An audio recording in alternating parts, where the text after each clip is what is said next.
All right. Oh, comes in loud. Welcome everyone to our session to talk about on-site estimating and how we can power that up with Xactimate Professional. My name is Darren Knight. I'm Senior Product Director here at Verisk. I oversee X1, desktop, mobile, and Sketch fall under my responsibilities. Today will be a lot of focus on the mobile aspect of Xactimate Professional and how we can leverage that to be more efficient when we're on site. Today I have with me Neil Bauman, Armand Thompson from Parakeet. If you haven't met them or heard of them, you can check out their YouTube channel. A lot of great content there to help you power up your estimating capabilities. And then also Ross Burney is here as well from Pilot and doing a lot of great things with the mobile app with his team in the field, who he oversees the mobile. But maybe I should let you guys introduce yourselves a little bit further. Absolutely. Armand, start with you. Test. Oh, sorry. Hey guys, I'm Armand Thompson. I'm the CEO and co-founder of Parakeet. We initially started this just as a free YouTube channel, but it has spawned into a mentorship program as well as an online class that we provide through Conversation Insurance. We do also just are launching our IA firm as well, because now that we've been mentoring all of these adjusters, we've been producing now a roster of all mobile-minded adjusters. So our file return time goal is to just speed everything up and help everyone in the industry. Neil Bauman. Started Parakeet about 2 years ago. I went to NACA, sat in an Xactimate mobile course, and I just felt that I felt like the direction was going just more of how to sketch homes, estimating side. I wanted to really put it in a full package for an adjuster to take them from start to finish, show them how I run claims, writing water losses in 25 minutes, and I figured it all by myself. So I felt, when I give free content out, and then like our mom was saying, it just slowly evolved into a online class, mentorship. After building the roster and doing all this training, we're like, why don't we employ these adjusters that are using this mobile tactic and write these claims on site and get these turned in as fast as possible, because it's ever changing. We're expecting to get these return times. They're getting closer, or shorter and shorter, 24 hours, 48 hours. And we felt the only way to do it, at least for myself, was Xactimate Mobile. And it's just blossomed into this training, mentorship, adjusting firm solely based in mobile. So. Yeah, my name is Ross Burney with Pilot for about 23 years. I've been in all aspects of the insurance business, from an adjuster to a manager, store manager, field support. Currently, right now, I oversee our adjuster support for a lot of our carriers and training. So, just taking the mobile products to the next level, which Xactimate's doing a great job on, and just promoting those. So. Okay, thanks. And one thing I might dive into a little bit, so Parakeet, super insurance-y name, right? So what's the history behind Parakeet? How'd you come to that name? That was me. Went to the Key West, first time ever. It was about a year and a half, 2 years ago, and it's been stuck in my mind. I don't know if ever you went to the southernmost point when you were standing out on that beach, looking out. I felt something in my soul, and I was like, I need to die here. This is where I want to be. And just, I guess, just naturally came about. I really don't even know why. It's just all Key West. That's my dream. I want to retire on a beach, I always tell people I'm not here for a long time, but I'm here for a good time. So I want to get this in and out the door, get the industry trained and everyone in the right direction and moving towards mobile, because that's where I think it needs to go. And yeah, that's how the name came up. It's all Key West, baby. I love it out there. Great. That's my vice. Love it. Yeah. Well, let's jump into it. As the title of this is revolutionizing on-site claims. Why would we want to focus on on-site claims? What are some of the benefits? Why this? So some of the benefits that we see on the mobile claims is estimate accuracy. If you're talking about estimating your claim from start to finish, inspection, writing the product, talking to the customer, the accuracy of that is because you're sitting at that dining room table, you're able to go line item with it. If you miss something, you miss a measurement of baseboard or something like that, you can go in there and go over that, correct that estimate. The benefits include agreed scope with contractors, going through the whole process with people that don't handle claims on a day-to-day basis. You know, everyone in this room knows Xactimate, knows how to read the estimate. But it's ensured that it's the first time to see Xactimate, doesn't know what Xactimate is. That's one of the key benefits that I see on writing claims on site and settling on site. And to add to that, like the one thing that I always get told that I do the best is my customer service. And I think a lot of that attributes to how I do my process on site. I'm writing my estimate right there.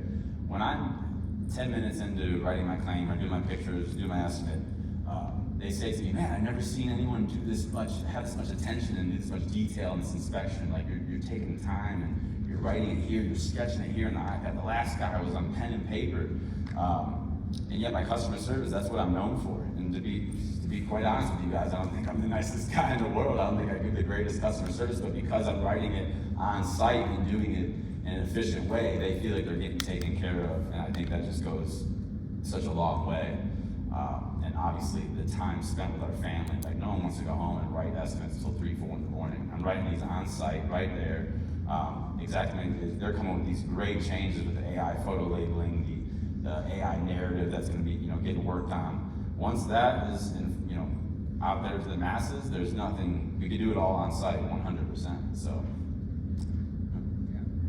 And ultimately, as well, not only are we as the adjusters getting graded, but our leadership, the TPA firms, IA firms, they're also getting graded. So the faster we can return our files in, the better it looks for them, and the more claims as adjusters we'll be able to receive.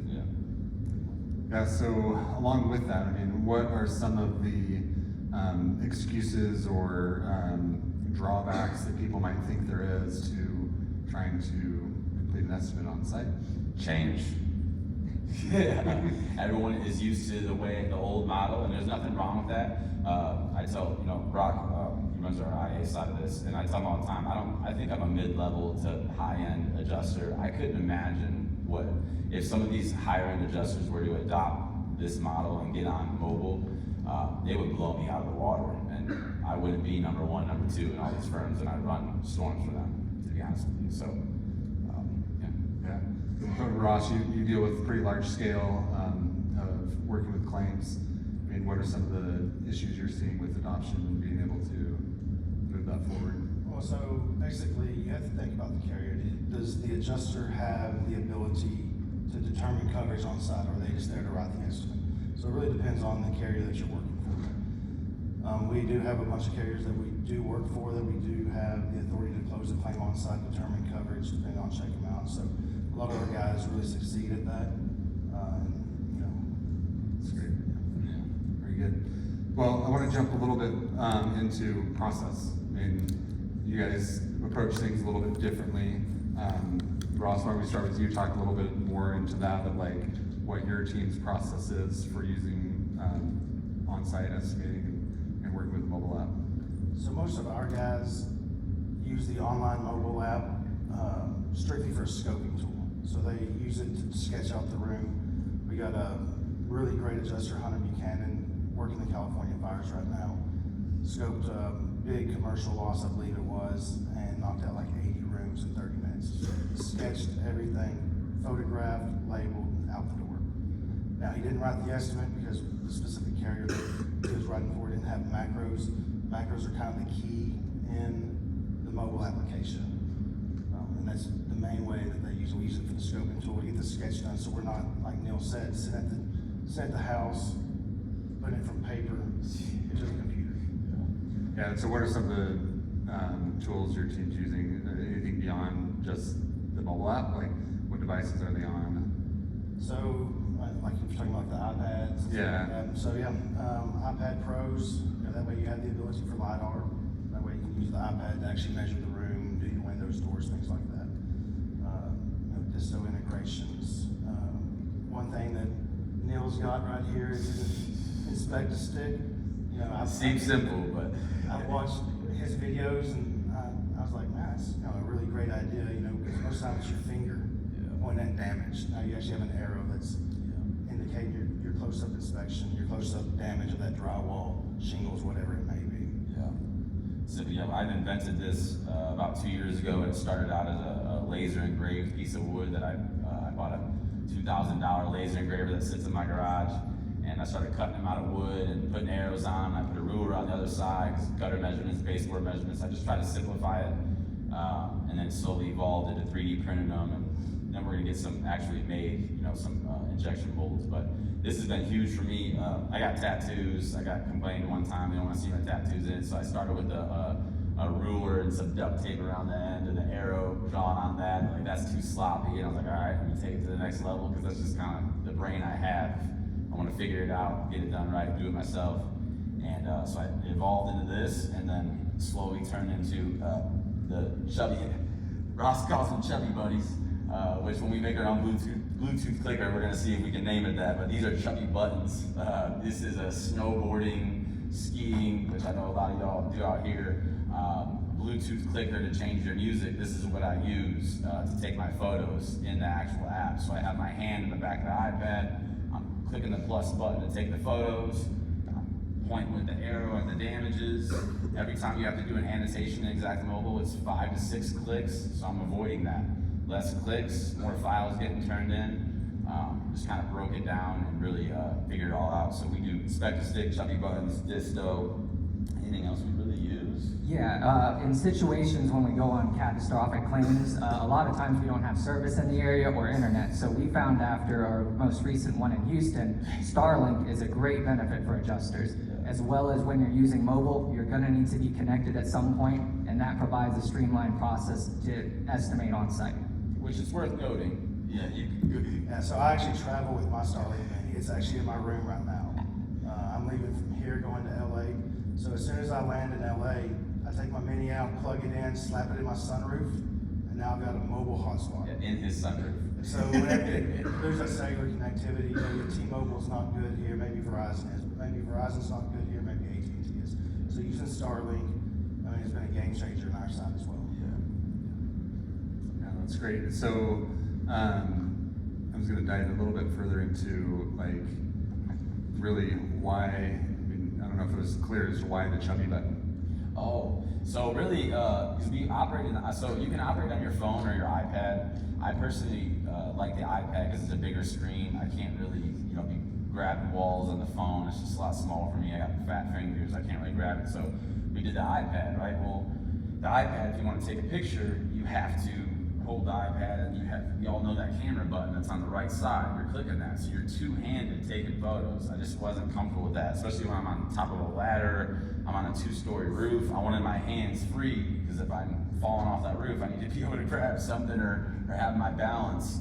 So that's why I do the chubby buttons in the back of the hand, and they recently just updated to where now you can actually use the chubby buttons inside the app. Prior, we were taking it in the photo app on the iPad and then uploading it, but now you can do it all in there. So I sketch a room, click in the room, click the photo, hands in the back, and I'm just clicking, moving around with my stick. If I see damage, I get a close-up, I get a perspective, move on. Just the flow is so much nicer and easier. And it changed really how I do everything.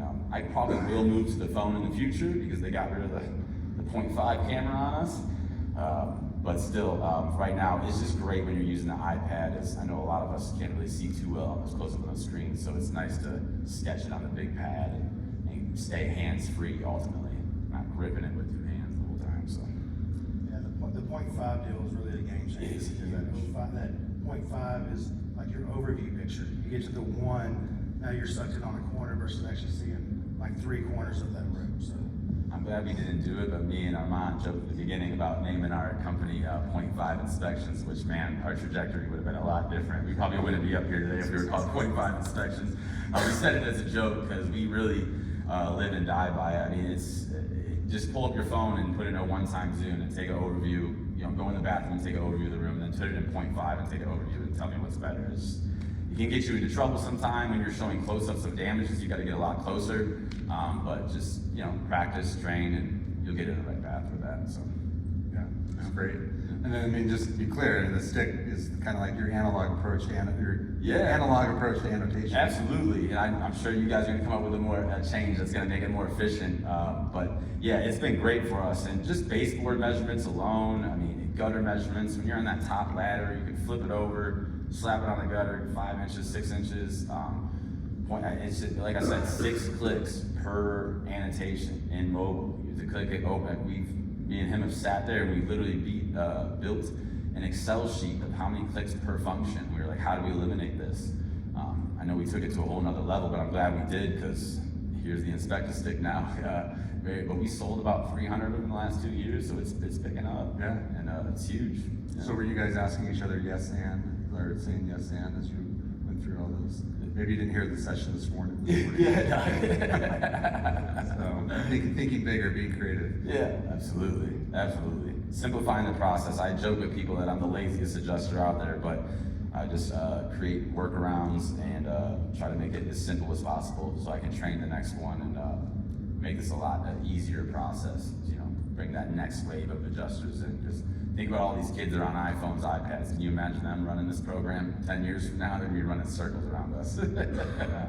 Yeah, so on that, I mean, what do you think, what's the future of estimating look like? Oh, I know we're all gonna say the same thing. Got this? I think we're all gonna talk about AI. Yes. And that's the talk on every conference that you go to is the AI, the integration with AI. You know, a constantly learning model. I think AI is gonna change the game with historical data. You know, being able to produce more precise estimates using that historical data for past mistakes. You know, changing that spectrum right there is gonna be just a huge game changer. Yeah, I agree. The photo app, we're posting a video on YouTube here so you guys can see the demonstration. We just did one in there. It's about a 6-minute video, and I believe it was Darren, or not Darren, sorry, Devin, sorry, I'm confusing the D's here. Yeah, Devin, there he is. He showed a whole walkthrough on YouTube. We're gonna post that in about an hour so you guys can see that, but one of our good friends gave us a great quote. We don't see AI replacing adjuster, we see someone that's utilizing AI replacing us, like that hand in hand, the photo labeling. They already showed me that we're working on the narrative side. Once that's all completed, the AI photo labeling and the narrative, it's a wrap. Everything can be done in the mobile app 100%. There's no excuse at that point, I promise you. It's great. We're very excited. Yeah, so Ross mentioned like a lot of the macros and pieces are missing, and that's a big component to that. So let's jump into that and dive into that. If you watch my videos, that is 70% of it is getting your macros right. And that's the thing that everyone needs to understand, because every guidelines is gonna be a different set of macros. You're gonna have to take the time and put someone on to spend a couple days to build these macros. Some people like 2 coats on the damaged wall, 1 coats on the others. I've spent weeks and weeks and weeks on my macros. I have 160 of them, and I make it in order exactly of how an inspection goes from top to bottom, roof, siding, roof, gutters, fascia, soffit, siding, all the way down. Then you go into the interior. 3 types of sealing. For if it's a heavy hand texture, I got a full replace, partial, patch. You really have to spend that time in the beginning to get it set up, because you're gonna streamline it for all your adjusters, and it's gonna be ridiculously simple. He was my apprentice at first, Armand. I took this kid from a paddleboard shop, not knowing anything about construction. We worked at a paddleboard shop together on Clearwater Beach. I had hair down here. They called me the island dude. I was a hippie riding a longboard every day. And I took him from paddleboard shop to teach him. He is my partner, owns half my company. So it tells you how much I trust this guy and his process. And we spent about 2 months in Louisiana just sitting in a freaking, our office was a closet. It was crazy, about quarter the size of this stage. And so I really think that with this process, you can teach someone that doesn't know a whole lot. You know, you can take them to a monster adjuster, but it's the macros. If you don't have the macros right, it's just a scoping app at that point. Because if you're searching for line items and going through all that, it's gonna take a lot of time. Macros, it's all there. You're just deselecting what's not in the room, so. Yeah, that's what I'm saying, the macros, I mean, you can make them as robust as you want to, but you can always deselect them a lot easier than going and finding those specific line items. So that's the key. Yeah. Good go. Maybe there's a claim coming. Mobile it right here. Yeah, I got your back. Come on now. So yeah, as far as like some of the things that we have coming down the pipeline with mobile, one of the big pushes that we're showing today is the AI photo descriptions, and you've got to see that. You're highlighting it as you said, but we see that as a big opportunity to help speed up that process quite a bit, and we also view it as it's to help you speed up your process, not to replace the estimator. adjuster, making sure that we're able to allow you to get things done faster and do more volume and just be more efficient. What would you like to see change in the industry to make it easier to adopt more estimating on site? Me is I would like to see it be more widely accepted. Like I said, I think there's a lot of resistance to change. That's just human nature. I think that we all need to start shifting towards it this year and next year, especially with these AI advancements, with the photo labeling. Why would you not? I think the pen and pad days are over, and I think that's just, we all need to more widely accept it and kind of move towards this new direction, because it's where it's going. It's kind of like, get in the lane or get out of the way kind of thing for me. So other than that, the integrations between some of the third-party apps, he was showing me some stuff, within the ecosystem. Just, I think integrating all of that together, maybe even giving their own tab to help us. If they got a product in the ecosystem that can help us on site, let's get it into that tab and let's add it. Let's give that adjuster, appraiser, whoever, let's give them that tool, that extra tool. So that's one thing. Yes. Correct, yeah, it's not here to replace us, it is here to help us. And just from the photo labeling, AI software that they've developed, I mean, that's already saved us probably 15 to 30 minutes per file having to label photos. Yeah. We've done some other things too, along with Sketch AR, to make it much easier to pick up, like when you step away from capturing, you have to come back to it. It's much easier now to pick up where you left off, and so you don't have to capture everything in one single session. That's something we're rolling That's out. great. That was a big, not a big complaint, but that was a complaint in the class that I teach. Some of the students were adamant about that. They loved it for one room, but they're like, when I go out of it, come back, there's issues, or when I do multiple rooms, or like sometimes a wall gets wonky, and I tell them I think it's getting there. I don't think you should solely rely on AR, because the ceiling's caved in, the house has no power, you're not gonna be able to see these corners, but I think you should learn it because elevations, windows, it's a great tool, and it's only gonna get better, especially with the addition of the AI features and stuff like that. So. Yeah, and so we use a lot of the disto. The main reason is because every living room has stuff in it. Everyone has clutter. The AR is really good and it picks up, but everyone's been in that one house where it's about knee deep full of just garbage, or the ceilings collapse. So using that disto really pays off. The one thing that I really want to see in the Xact mobile app is the ability to use the LiDAR and also disto at the same time. And the way I mean by that, or what I mean by that, is to be able to measure that room out using the disto. Click on that room opens up, and you can use the Sketch AR for the windows, the doors, your cabinetry. Right now you can use it, the only thing they have in there is the window AR, but you have to, like nail fat fingers, try and click on that specific wall that you want that window on. It's kind of tough, but that's one thing that we talked about. I did say that I could make the app crash last night, and he fixed it last night. Using that window AR, dropped it in there, drew a door, was making the door, not a window, took it all the way to the floor. The app said, whoa, went away. I saw it Neil today, it's fixed. It's fixed. That's the one thing we really They're on top of it. Yeah, and we were talking about some changes last night. The AI photo function was not working. I like to sketch the room first, click in the room, and take a photo because then it's tied to that room. So wherever you move that room within that estimate, that's where it's going to be. Because we know the file reviewers, when they're reviewing the file, they don't want to be looking at living room photos and you're in the bathroom portion of your estimate. So doing this, you're not having to move these photos around in order to your estimate. If it's in the room, it's going to be in that exact order that you write that estimate. So, lost my train of thought. But Big shout out to Ryan, he was the one who got that done. Oh, yes. Yeah, okay. Working all night. Yeah, we literally sent it to him. He's like, oh, and then literally the next day it's fixed. So we really can't thank you guys enough. I think the attention to detail and the care you guys put in this is incredible. So we appreciate it for sure. Yeah, there's a lot of excitement on the mobile team about what's ahead and the things that they can do. Lots of great ideas, and it's always the decision of like, okay, what are we going to tackle first? And feedback like this from all of you is super helpful in helping us accomplish that and prioritize and figure that out.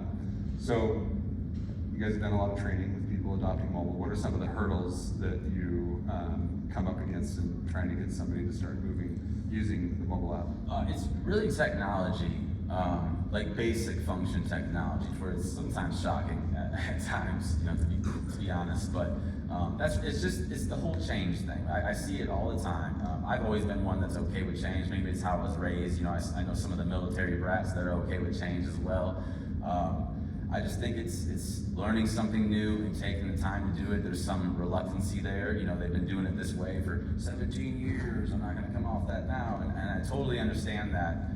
So I think that's the major deal with it. And then, you know, the tools to run it, you know, that can be pricey up front. You know, if you're a new adjuster, you're not really having, you know, you don't really have, you know, $1,000 to throw into your tools. So that can be the holdback also. But really just the reluctancy to change. I harp on that a lot. Yeah, so I think that the up and coming adjusters, the new folks, I think that's the easiest ones to target for the mobile application because, you know, they were born with the iPad, the tablet in their hand and all that stuff. You know, it's the people that are in their 40s that it's hard to get the pencil out of their hand. It's hard to get that piece of paper. One of the hardest things that we've had to overcome is the digital camera. You know, they can't get that digital camera, that point and shoot camera. Now you gotta pull your SIM card out or your memory card and transfer that over there. All that is time. You know, using the inside the mobile app, now that the button is on the room that you're sketching, I mean, that's a huge time saver. And using the chubby buddies. Chubby buddies.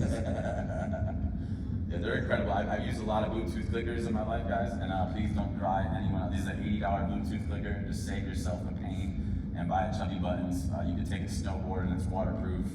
I've used 110 on Amazon for 2 now. 110, yeah, 110 on Amazon for 2 of them right now. Go to our website and hit our affiliate link for that. It's great. We're even thinking about developing one someday because we feel like we can add some more functions to it. Why not a square that you can drop on the screen? Why not an arrow annotation buttons or a text box? You know, because this has 4 buttons.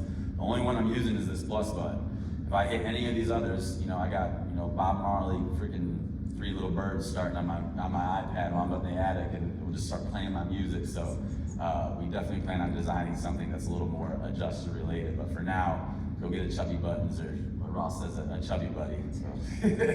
We got some marshmallows, like somebody's bringing in, we're gonna see who can put the most marshmallows in and say chubby button.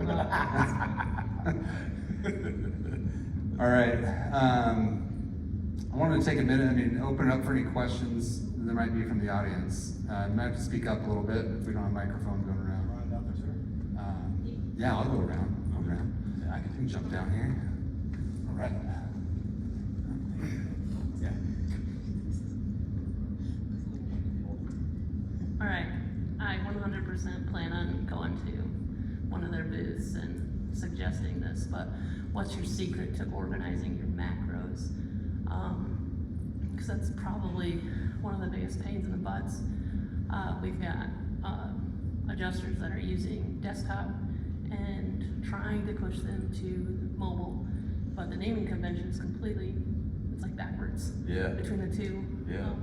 So desktop organizes it alphabetically through the description name, and then mobile organizes it through the code. So if you ever look at my macros, any of you can walk up to me and I'll show you on my iPad here. Any moment you'll see what I'm talking about. I think I remember you from last year. Yeah. You can look at it. So I code mine. So say it's roof. Well, the code I have A01, next code A02, A03, A04, because that's how mobile organizes it. And then you got to carry that over to the desktop, and then you got to organize it alphabetically through there. So you got to label it twice. I know it sounds crazy. It's probably a change that we could bring about. But I kind of hope they don't do it because that's my niche. This is good feedback. Yeah. So I'll show you my organization. It's first time I did it and I made them, I didn't do the coding side, and I opened it in mobile, and I was like, you got me kidding me. I just spent 2 weeks on this, and I'm kind of, those of you that have bought my macros or have my online class, I send out a new update every 2 months. So we update them constantly because they're ever changing. But I can show you it's grouping code, then alphabetically. You got to get them both right, or it's not going to work, and it is painful. I got your back. I can sit with you for 10 minutes, and I can show you, just show you a couple examples, and you'll move right with it. As long as you got someone technical-minded, estimator. Yeah. If you remember last time, you got it, no problem. Yeah. All right, I got one over here. So this is more of a question maybe for from Verisk's standpoint, how close are we to being able to speak an estimate into existence? Meaning using AI, I can walk a room, say, I want to remove 10 linear feet, stained grade, 2 1/4 inch base, and it just populate. How close are we? Yeah, I mean, that's something that's being actively investigated. I can't say we have like a timeline as to that. But I mean, it's not gonna be more than 2 years away. But natural language processing is a big focus for us to get there. Yeah, we have some partners that are working on it as well, that would help, that we're working with to accomplish that. You have no comment? No, any other questions? No? No worries. Well, I think we'll end a little early and maybe give you some time if you have questions for these guys to come talk individually. We'll be here for a bit. If you want to come talk to me, we also have some members of our other product team here. We're available as well. So thank you. Appreciate you guys. Appreciate your time.